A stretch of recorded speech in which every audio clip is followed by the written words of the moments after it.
mini project kami, lebih tepatnya itu sebuah polisi brief dengan judul Strategi Meningkatkan Partisipasi Dosen Mengikuti Program Tugas Belajar Melalui Informasi yang Tepat, dengan anggota kelompok yang pertama Anissa Raudah, kedua Diva Nadia Maharani, tiga Muhammad Surya Imam, serta keempat Farel Ivanda.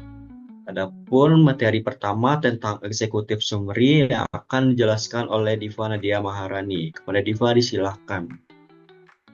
Baik, saya Diva Nadia Maharani dengan NIM 22042105 akan menjelaskan mengenai Executive Summary dari Polisi Brief mengenai strategi meningkatkan partisipasi dosen mengikuti program tugas belajar melalui informasi yang tepat. Bahwa yang pertama itu adalah meningkatnya partisipasi dosen PTS dalam program tugas belajar di bawah koordinasi LLDikti Wilayah 10. Bahwa program tugas belajar yang difasilitasi oleh LLDikti Wilayah 10 menunjukkan peningkatan partisipasi dari dosen perguruan tinggi swasta atau PTS, dan tren ini mencerminkan adanya kesadaran yang tinggi akan pentingnya peningkatan kualifikasi akademik sebagai bagian dari upaya peningkatan mutu pendidikan tinggi. Namun demikian, peningkatan jumlah peserta ini menuntut adanya pengelolaan yang lebih sistematis serta dukungan kebijakan yang adaptif juga dari lembaga pengelola. Yang kedua yaitu permasalahan administratif dan teknis dalam pelaksanaan tugas belajar dosen. Bahwa pelaksanaan tugas belajar dosen masih menghadapi sejumlah kendala signifikan, seperti dosen yang telah melampaui batas usia maksimal penerima tugas belajar, keterlambatan penerbitan surat keputusan atau SK, pembatalan program magang yang seharusnya menjadi bagian pendukung dari kegiatan akademik tersebut, serta melewati masa studi normatif. Berbagai kendala ini menandakan perlunya evaluasi menyeluruh dan perbaikan kebijakan dalam proses seleksi, pembinaan, juga pengawasan tugas belajar. Kemudian yang ketiga yaitu adanya keterbatasan kapasitas pemantauan dari LLDikti Wilayah 10 terhadap pelaksanaan tugas belajar itu sendiri. Jumlah dosen yang terus meningkat dalam program tugas belajar menjadi tantangan bagi LLDikti Wilayah 10 untuk menjalankan fungsi pemantauan juga evaluasi. Keterbatasan sumber daya manusia, belum optimalnya sistem pelaporan, serta lemahnya koordinasi dengan institusi asal menyebabkan proses monitoring berjalan kurang efektif, sehingga perlu dilakukan penguatan sistem pemantauan digital dan peningkatan kerjasama antara LLDikti, perguruan tinggi asal, dan institusi penyelenggara pendidikan lanjutan. Mungkin sekian yang dapat saya sampaikan mengenai executive summary. Saya kembalikan kepada Surya.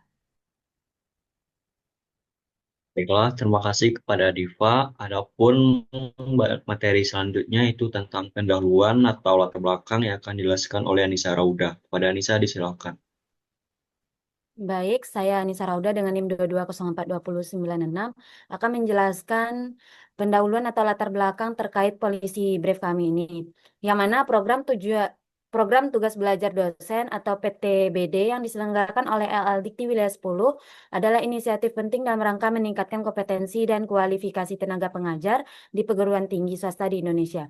Program ini bertujuan untuk memberikan kesempatan kepada dosen agar bisa mengambil pendidikan formal lebih lanjut, baik di dalam maupun di luar negeri. Berdasarkan Permendikbud Ristek RI nomor 27 tahun 2022, tugas belajar diartikan sebagai penugasan yang diberikan kepada pegawai negeri sipil untuk mengikuti pendidikan formal sebagai upaya untuk mengurangi kesenjangan antara kompetensi yang mereka miliki dan tuntutan standar kompetensi jabatan yang diharapkan.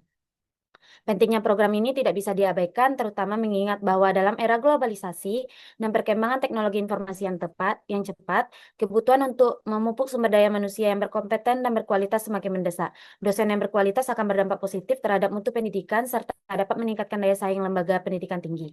Sebagai bagian integral dalam pengembangan karir, program ini mendukung peningkatan pengetahuan, kemampuan, dan sikap profesional dosen yang merupakan elemen penting dalam menghadapi tantangan pendidikan yang terus berkembang. Namun, meskipun tujuan dan manfaat yang jelas dari PTBD, pelaksanaannya di LLDikti Wilayah 10 menghadapi berbagai kendala yang signifikan.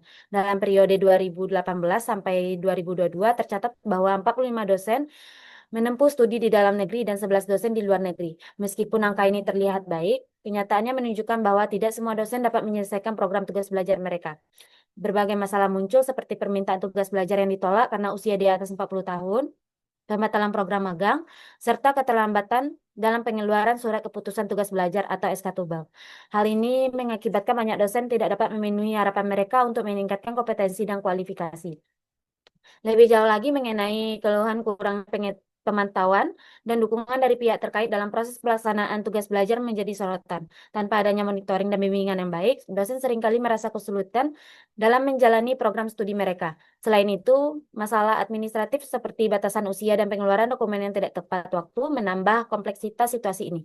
Semua faktor ini menyebabkan beberapa dosen terpaksa berhenti sebelum menyelesaikan studi mereka yang berpotensi berakibat pada kerugian finansial bagi negara dan institusi pendidikan. Namun, meskipun tujuan dan manfaat yang jelas dari PTBD, pelaksanaannya di LLDikti Wilayah 10 dengan memahami latar belakang dan tantangan yang ada, penting bagi LLDikti Wilayah 10 untuk mengevaluasi dan menyesuaikan kembali kebijakan serta strategi terkait program tugas belajar dosen. Melalui rekomendasi kebijakan yang akan diusulkan selanjutnya, diharapkan dapat meningkatkan partisipasi dan efektivitas pelaksanaan program ini. Upaya kolaboratif antara institusi pendidikan yang tinggi dan pihak LLDikti sangat diperlukan untuk memastikan bahwa tujuan awal dari program tugas belajar dosen ini dapat tercapai dan dapat memberikan dampak positif bagi peningkatan kualitas pendidikan di Indonesia. Sekian penyampaian pendahuluan dari saya kembalikan kepada moderator. Baik, terima kasih kepada Anissa. Adapun materi selanjutnya itu tentang deskripsi masalah yang akan saya jelaskan sendiri. Adapun di dalam polisi brief yang setelah kami buat, kami membuat ada 5 masalah utama. Yang pertama itu kendala pribadi dosen. Banyak dosen yang tidak dapat menyelesaikan tugas belajar akibat masalah kesehatan, tanggung jawab keluarga, atau kesulitan adaptasi dengan lingkungan studi yang baru. Hal ini mengakibatkan ketidakmampuan mereka untuk menyelesaikan program. Kedua, pemantauan yang tidak optimal. Tidak cukupan pemantauan dari LDikti Wilayah 10 terhadap dosen yang sedang menjalani tugas belajar, banyak dosen merasa terisolasi dan tidak mendapatkan bimbingan atau dukungan yang diperlukan untuk menjalani proses pendidikan mereka.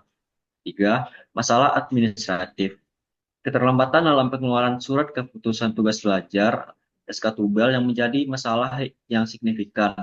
Tanpa SK yang tepat waktu, dosen tidak dapat memulai studi mereka sesuai rencana, mengakibatkan penundaan dalam proses belajar. Keempat, batasan usia. Kebijakan mengenai batas usia maksimum bagi dosen yaitu 14 tahun menyebabkan beberapa dosen yang ingin melanjutkan pendidikan tidak dapat mengikuti program, menciptakan rasa ketidakpuasan di kalangan dosen tersebut. Kelima, gagal menyelesaikan program. Tidak sedikit dosen yang gagal menyelesaikan tugas belajar dikarenakan alasan yang di luar kendali mereka, seperti batalnya program magang atau melewati batas waktu yang telah ditentukan untuk menyelesaikan studi. Sekian penjelasan dari saya. Selanjutnya itu penjelasan rekomendasi kebijakan yang akan dijelaskan oleh Farel Ivanda. Kepada Farel disilakan. Oh, baik, terima kasih moderator. Di sini saya akan mencoba menjelaskan beberapa rekomendasi kebijakan untuk meningkatkan partisipasi dosen mengikuti program tugas belajar melalui informasi yang tepat. Yang pertama tuh ada peningkatan sistem informasi dengan mengembangkan dan memperbaiki sistem informasi yang jelas mengenai proses pendaftaran dan syarat-syarat yang diperlukan untuk mengikuti program tugas belajar, sehingga dosen dapat memahami dengan baik.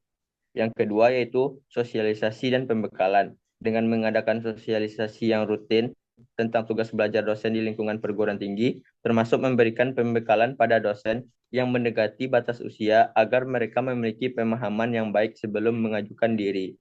Yang ketiga yaitu pemantauan dan dukungan terstruktur. Dengan membangun sistem pemantauan yang lebih baik untuk memastikan bahwa dosen mengikuti program mendapatkan bimbingan dan dukungan dari LLDikti dan perguruan tinggi mereka sepanjang masa studi. Yang keempat, penyesuaian kebijakan usia. Meninjau kembali dan mendiskusikan batasan usia dalam kebijakan tugas belajar, mempertimbangkan adanya pengecualian atau solusi alternatif bagi dosen yang memiliki potensi untuk berkontribusi setelah melewati batas usia. Yang kelima yaitu jaminan keberlanjutan program dengan mengembangkan sistem insentif dan motivasi bagi dosen untuk menyelesaikan program belajar mereka, serta memberikan penghargaan atas pencapaian mereka untuk meningkatkan komitmen dan partisipasi dalam program ini. Mungkin itu beberapa rekomendasi kebijakan. Saya kembalikan kepada Surya. Baik, terima kasih. Mungkin sekian pemaparan materi kami tentang polisi brief. Mohon maaf jika ada salah dan kekurangan. Assalamualaikum warahmatullahi wabarakatuh.